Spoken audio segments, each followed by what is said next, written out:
प्रेरणास्पद कथा YouTube channel पर मैं धनंजय जैन आप सभी का हार्दिक स्वागत करता हूँ। दोस्तों, एक गांव के अंदर चंद्रभान नाम के पंडित जी भागवत कथा सुनाया करते थे। उनकी भागवत कथा के अंदर सुनने के लिए दूर दूर से लोगों का तो जमावड़ा होता ही था, पर साथ साथ अविस्मरणीय रहती थी, क्योंकि उनका कहने का ढंग, समझाने का तरीका इतना अद्भुत था कि लोग बस मन होता था कि बस सुनते ही चले जाए, और पंडित जी रुके नहीं। प्रतिदिन श्रोताओं की संख्या उत्तरोत्तर बढ़ती ही जा रही थी। उसी गांव के अंदर सूर्यभान नाम के पंडित जी भी आते थे, पर देखा जाए तो चंद्र जी के हिसाब से उनके पास ज्ञान अपार था। चंद्रभूषण जी इतने ज्ञानी नहीं थे, पर सरल स्वभावी थे, और सूर्यभान जी उद्भट विद्वान, तलस्पर्शी ज्ञान उनको प्राप्त था। वे भी भागवत की कथाएं सुनाते थे, पर अहंकार, घमंड, मन के अंदर श्रोताओं के प्रति भी इतना आदर नहीं, बस मेरे जैसा कोई नहीं है, ये भावना उनके अंदर घुसी पड़ी थी। विद्या का इतना अभ्यास होते हुए भी विनम्रता यदि नहीं रही तो विद्या पतन की ओर ले जाती है, और विद्या के साथ साथ विनम्रता आ जाती है, क्योंकि विद्या विनयेन शोभते, विद्या विनम्रता से ही सुशोभित होती है, तो वह ऊर्ध्वगामी हो जाती है, देवलोक की ओर हमें अग्रसर करने लग जाती है, पहुंचा देती है। दोस्तों, चंद्रभूषण के यहां से जब वे गुजरते उस रास्ते से और वहां के श्रोताओं को देखते, खचाखच उनका सभा मंडल भरा रहता था। उस सभा मंडप को देखने के पश्चात उनके मन में ईर्ष्या आती थी, द्वेष भावना जागृत होती थी। ये कल का चंद्रभूषण, इसे कुछ आता नहीं, कथा भी अटक अटक के बोलता है, फिर भी इतनी पब्लिक इसके पास क्यों जाती है? ऐसी विचारों में मग्न होते हुए अपने घर पर पहुंचे, पत्नी को आवाज दी, पर पत्नी नहीं थी। उनके मन में शंका उद्भूत हुई, कहीं मेरी पत्नी भी तो नहीं चंद्रभूषण के प्रवचन को श्रवण करने के लिए चली गई है। काफी देर तक वेट किया, जब वो नहीं आई तो उनको पक्की खातरी हो गई कि मेरी पत्नी भी वहीं गई होगी।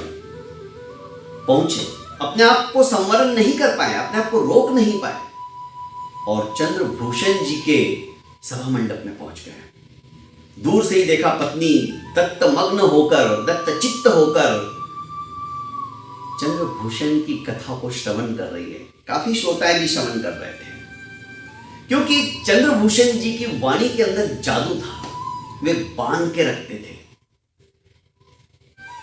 दोस्तों, जिसके ऊपर मां सरस्वती की कृपा रहती है, साक्षात सरस्वती मां उनकी जिह्वा के ऊपर आकर अधिष्ठित हो जाती है। पर जहां ईर्ष्या हो, जहां द्वेष भावना हो, जहां विद्या का भी आदर और सत्कार नहीं हो, सम्मान नहीं हो, वहां पर विद्या भी पतन की ओर ले जाने के लिए उद्यत हो जाती है। अपना आपा खोने के बाद सूर्यभान सीधा मंच के ऊपर पहुंचे और चंद्रभूषण को खरी खोटी सुनाने लगे। तुम्हें कुछ अक्ल नहीं है, तुमने कुछ शास्त्रों को पढ़ा ही नहीं है, और सबसे बड़े बेवकूफ तो ये सारे श्रोतागण हैं। ये कुछ समझते तो है ही नहीं, और तुम इन्हें और ज्यादा बेवकूफ बनाते हो। खरी खोटी सुनाने के पश्चात अपनी पत्नी को कहा, चलो यहां से। सभा मंडप में जब इस प्रकार का वार्तालाप चल रहा था चंद्रभूषण जी और सूर्यभान के बीच में, तो लोग, कथा तो एक तरफ रहेगी, धीरे धीरे लोग वहां से निकल पड़े, सूर्यभान को भला बुरा कहते हुए। सूर्यभान घर पे आया, पत्नी के ऊपर सारा गुस्सा और निकाला। तुम बेवकूफ हो क्या? तुम्हें पता है मैं कितना उद्भट विद्वान हूं? मेरे जैसा विद्वान इस संसार में शायद ही कोई होगा, और तुम उस पागल पाखंडी के वहां पे जाके पहुंची उसकी भागवत कथा सुनने के लिए। क्या मेरे से ज्यादा ज्ञान है उसमें? पत्नी के ऊपर क्रोधाभिभूत होने के पश्चात पत्नी भी चुप नहीं रही। उसने कहा, तुम्हारा अहंकार ही तुम्हें डुबोने वाला है, तुम्हें कुछ नहीं आता। अंतर मन से जो निकली हुई बात रहती है वो उसी सरल आत्मा की होती है जिसके मन में धर्म रमा हो। तुम्हारे दूर दूर तक धर्म नहीं है, तुम तो खुद दिखावा करते हो, खुद ढोंगी हो। दोनों में आपस में बहुत ज्यादा तकरार होने लग गई। खाना भी नहीं खाया और दोनों सो गए। रात भर चिंतन करते रहे सूर्यभान जी और धीरे धीरे उन्हें पश्चाताप होने लगा। सचमुच में मैंने बहुत बड़ी गलती की, मुझे इस तरह से नहीं जाना चाहिए था। पश्चाताप के अश्रु से उन्होंने अपने किए हुए कर्म को, किए हुए पाप को धो डाला और सोचा कि सवेरे होते ही सबसे पहले मैं चंद्रभूषण जी के पास जाऊंगा और उनसे क्षमा याचना करूंगा। जैसे ही दरवाजा खोला तो एक व्यक्ति कंबल ओढ़े ठिठुर रहा था। सर्दी के दिन थे, वो इंतजार ही कर रहा हो कि सूर्यभान जी बाहर आए। जैसे ही दरवाजा खुला और सूर्यभान जी ने अपना पैर बाहर रखा दरवाजे के, वह व्यक्ति उनके चरणों में गिर गया और माफी मांगने लगा।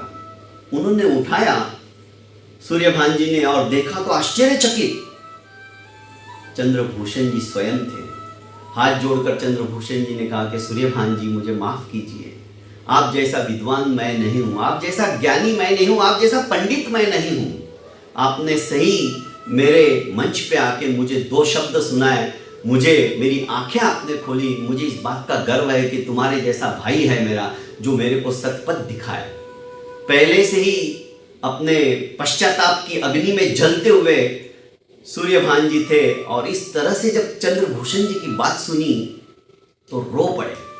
उन्होंने चंद्रभूषण जी को उठाकर आलिंगन किया और कहा कि भैया तुमने मेरी आंखें खोली है, तुम कितने सरल आत्मा हो। जबकि तुमको मैंने क्या क्या नहीं कहा फिर भी तुमने एक शब्द मुझे नहीं बोला।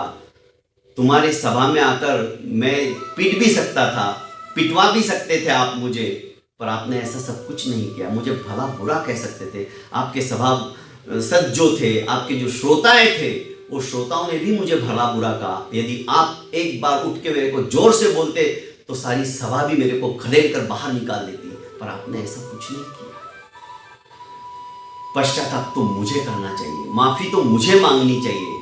और दोनों एक दूसरे के गले मिलकर अपनी अपनी गलती बताने की चेष्टा कर रहे हैं। दोस्तों, ये होता है सरस्वती का मतलब है आप उसको हृदय में स्थापित करो। जबान से अच्छा अच्छा बोलनेदार लच्छेदार भाषण तो बहुत कोई मिल जाएंगे। मैं कई बार सोचता हूँ हमारे संत महापुरुष, हमारे बड़े बड़े वक्ता लोग इतना अच्छा अच्छा लच्छेदार भाषण देते हैं, एक एक घंटा हम तन्मयता से सुनते हैं, पर उनको असर क्यों नहीं होता है? कई बार मेरे मन में सवाल आते हैं ऐसे। हम जब प्रवचन सभा में जाके प्रवचन सुनते हैं ना, तो उठने के बाद सीधा उस जाजम पर जो बैठे रहे ना, झटक के उठते। कहीं प्रवचन हमारे साथ साथ ना चला जाए हमारे कपड़ों को लगकर, ये भावना हमारी रहती है। दोस्तों, गुरुओं की वाणी सत्संग में जब भी हम जाते हैं, सुने तो इस कान से सुनकर इस कान से निकालो मत, उसे जीवन में उतारो। यदि हम ऐसा करेंगे तो अवश्य में हमारा जीवन सफल हो जाएगा। बहुत बहुत धन्यवाद।